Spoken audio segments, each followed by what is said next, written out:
let's go on to hear from Dr. Preetham Saman. Can you see my slide? Yes. Yes, sir. Not slide. Presentation. Hold it. Yeah. Just So hold it. we've got a lot of theory. Chinmay, thank you. You've made my job a lot easier by explaining everything. Now, after seeing a lot of theory, let's see some practical examples. So Sir, you need this is a to patient. You need to start your presentation. Can I Dr. start? Preetham, you need to start your presentation. You You are haven't just seeing the started folder, your not the presentation. Can you hear You can me? only see the file. Yes, sir. We are able to hear you. Can you see it? No, So, we are Preetham, you seeing have the to open the folder. presentation first and then start screen sharing. Pardon? You'll have to open your presentation first before you start screen sharing.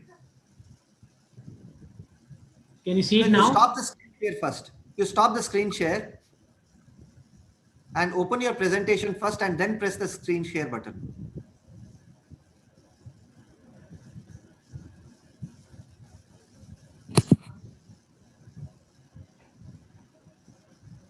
Now? Yes. Is it seen now? Yes, sir. You can go in with the slideshow mode, please. Yeah.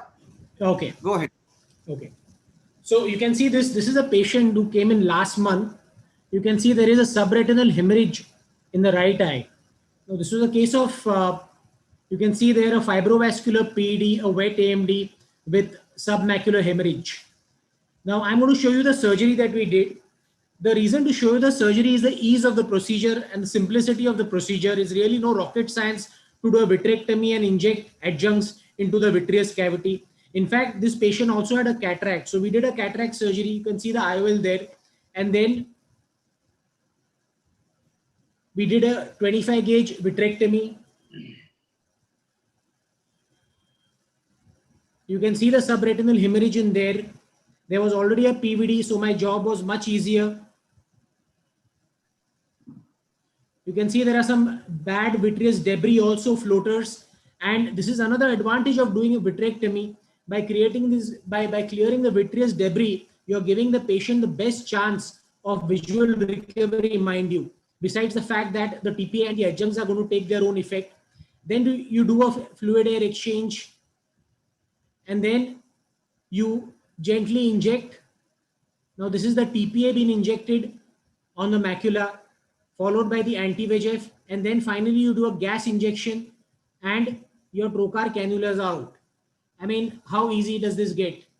Is this really, I'm sorry. Is this really that invasive? Can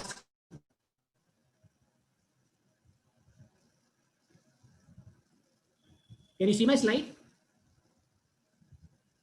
Yes, sir. We are able to see your slide. You can go ahead with the next slide. Okay. I'm going to show you another case, comparison of two cases. Now, this was a case which came in March 2020, just before the lockdown. Now, this gentleman again had a fibrovascular PD with submacular hemorrhage with vision of less than 6/60. You can see over here there are extra foveal CNVM which has bled into the submacular space. You can see the OCT. And we advise this patient again vitrectomy with pneumatic displacement and TPA. The same was done on 22nd of, the same was done immediately thereafter. And you can see the patient here. This is just 1 month after the procedure. You can see some of the gas still in the vitreous cavity and the subretinal hemorrhage has nicely cleared up. Here you can see 2 months later in May. This is in June. And this is the last follow-up which he had in September. You can see this, an absolutely clear macula. Even the hard exudates have disappeared. This was his last visit when his vision was 6/18. Now, in comparison to this, I would like to show you another case which I saw in May 2020 in the middle of the lockdown. Now, this particular patient had this kind of a picture. You can see a submacular hemorrhage over here, and this hemorrhage has broken into the vitreous cavity. You can see the vitreous haze. The left eye has this pigmentation. Probably it's a case of macular telangiectasia, probably a PCV. And although the patient was advised vitrectomy and the TPA and gas injection by me, the referring ophthalmologist was a little reluctant. So finally we injected, just did the TPA and gas injection. And mind you, this is how it looks looked 1 month later, you can see the vitreous hemorrhage has cleared up, but you can see, look at the altered heme. The hemorrhage has just not budged much. It is clearing up slightly. We kept injecting anti-VEGFs in this patient. This is how it was he was in July. You can see it as altered heme. This altered heme is definitely going to play a role in the prognosis. So look at these two cases. Case A, where we did a vitrectomy and got a desired result, and case B, where we did what everything Dr. Chinmay suggested, 1 minute left. no vitrectomy, and this is the kind of result we got. So what are the advantages of doing the vitrectomy here? One is to allow a better diffusion of TPA in the subretinal space. With vitrectomy, you get a full fill of C3F8, and you can always combine it with cataract surgery. You clear the vitreous debris, thus giving a best chance for functional outcome. And what is MIBS? For the last 2 decades, we have been standing on the rooftop and crying loud horse that we are minimally invasive. Your 25 gauge and 27 vitrectomy is minimally invasive. So what more do you want? Plus you have this option. Now look at here. This is the case where you can, if you planned a vitrectomy, in this particular case, when I went in, I saw the subretinal hemorrhage was more than 10 to 12 disc diameters. In such case, you can always convert and drain the subretinal hemorrhage, make a retinotomy and get the clot out like we got it out in this case. Then you simply seal the retinotomy with laser and get a desired outcome like this. So to conclude, I'm also going to throw some literature at Chinmay. These are all the series where vitrectomy was done along with gas and TPA, and look at the results, almost 75 to 85% of anatomical success.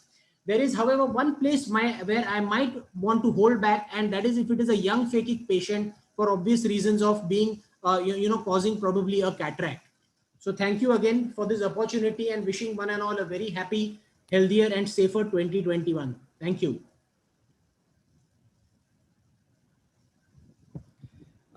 Thank you. Both the speakers were very good.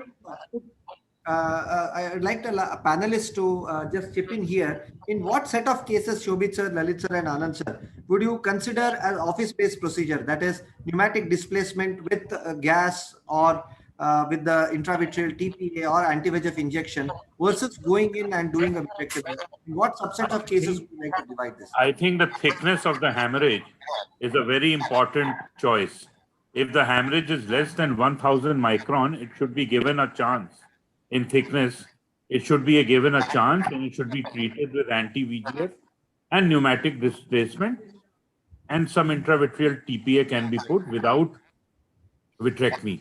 But in the present scenario, if it is more or 1000 micron, I like to personally go in, combine it with a vitrectomy, ILM peel, submacular TPA. So I don't do submacular anti-VEGF.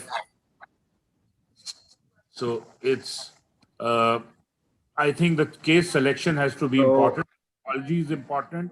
Whether it is a macroaneurysm, whether it is a PCV, have to treat the underlying pathology also. That is my take. So Can I ask one question? We have so many senior people here. I just wanted to ask one question.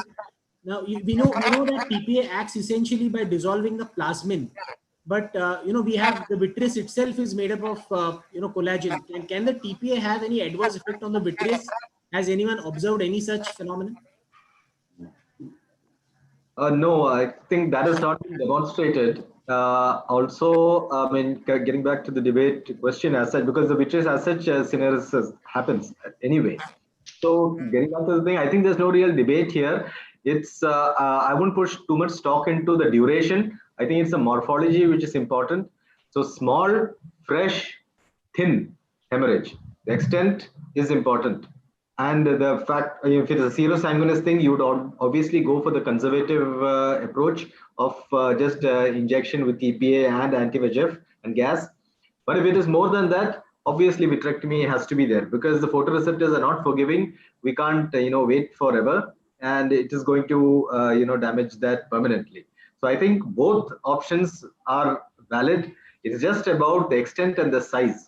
That's all there is to it. So if it is very minimal, and like Dr. Shobhit said, he put a number to it, 1000 microns, some may say, anything within the arcades, you may consider conservative approach of injection first, also very often, people may not jump to surgery immediately. So as a temporizing measure, it can be used to, displace that at least from the fovea a little. But what's most important is the size, the freshness. It should be a red blood for the, conservative measure to be of any use, and the height also. Massive bullous one, obviously the injection is not going to help a lot. So I think this is it. Both are at different ends of the spectrum. It's not enough just to say one for submacular hematomas, but what is the extent? That is what decides it. Yes, Lalit sir. I think Anand has rightly said that this is really not a debate. You see, for small and thin, you don't go inside. For bigger ones, you do go inside because you have to protect the photoreceptors. But TPA, you see, if I small, thin, hemorrhages, I don't put TPA also. For me, pneumo and anti-VEGF are good enough. Good And enough. I haven't had good, experience with TPA. But if it's a thick hemorrhage and a chronic hemorrhage or a large hemorrhage, then I think vitrectomy is advantageous because it creates space. It creates huge amount of space. The real debate would have been that one person does vitrectomy with intravitreal TPA, the other person does subretinal maneuvers. That would have been a real debate rather than comparing these. Just ask the same question which Dr. TPA always works better subretinal. Yeah, No, that is the that's point. what I was Because asking. in his first video, where I did not see much of hemorrhage under the macular area. Yeah. That was First case. Those that was cases, Pritam, that was the conservative. Yeah, that was the conservative. You showed two extremes. You see, first I would not have touched also because macula was not involved.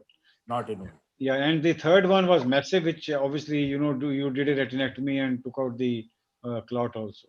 First a, time was the PCV case. Yeah.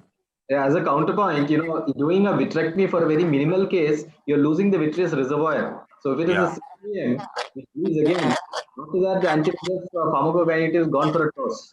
So You that's can't what do the therapy. to be kept in mind. So Exactly. both are Chinmay wanted to add a right. point. Yes, Chinmay, you wanted to add a point quickly. You are muted. Unmute yourself. No, as Dr. Lalit rightly said, I mean, the real debate would have, Sir showed, Dr. Pritam Sir showed beautiful surgeries, but most of it was vitrectomy with intravitreal TPA. And, I thought probably it was more on, we were discussing subretinal TPA out here.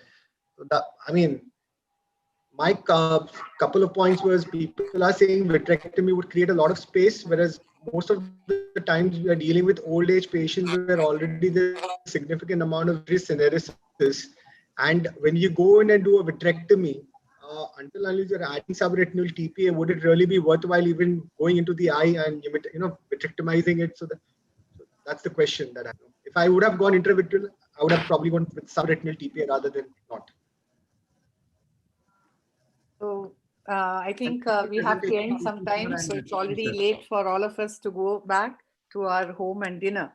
So my deep thanks to the experts of eminence on the panel, top-notch speakers, a great moderating by Dr. Srinivas Joshi, and able-driven ARC team members who have always been behind me.